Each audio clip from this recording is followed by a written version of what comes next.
Hi, I'm Ryan Dean with Gilson Engineering.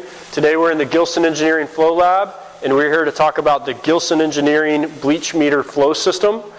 I have all of the components for a system on the desk down here in front of us, and I'm going to talk about each one individually, where they end up going at your pool store, and how each part operates.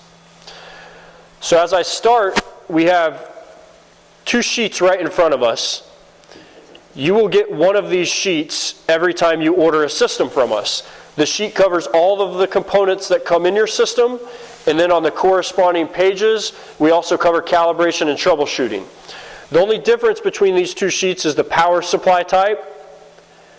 I'll talk about that in a moment. And then we show a different display. It's the exact same display, just a different generation. I'll talk about that as well. So to get started, the very first component is the flow meter or the paddle wheel itself. So this portion right here is what actually will mount inside your T-fitting. This will typically be out at your fill station, and this is the part that allows us to record bleach flow.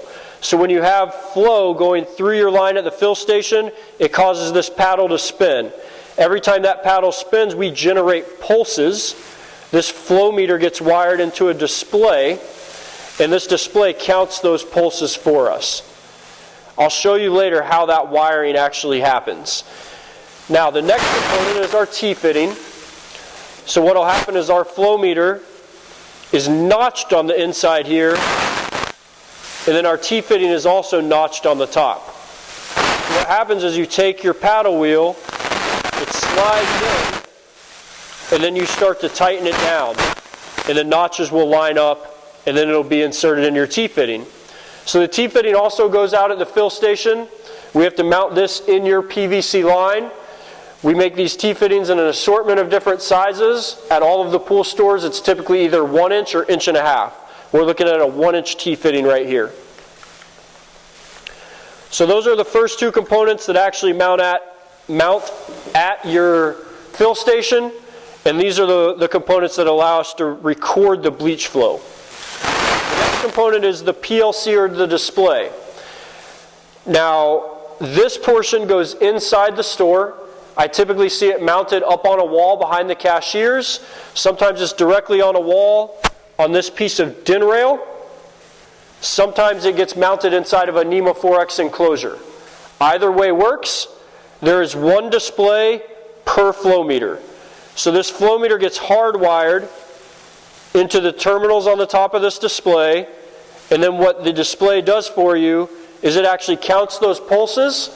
We set a K factor, and it converts those pulses into a flow rate or a flow total. So it tells you how many gallons or how many jugs your customers have filled. You will notice this is the newest version of the display. It's all black on the front. If you see a version that looks like this, that's a little bit, has some gray with a silver faceplate, that's the exact same display, just a previous generation. We then have two different power supply types. So I'll start with the one in my left hand.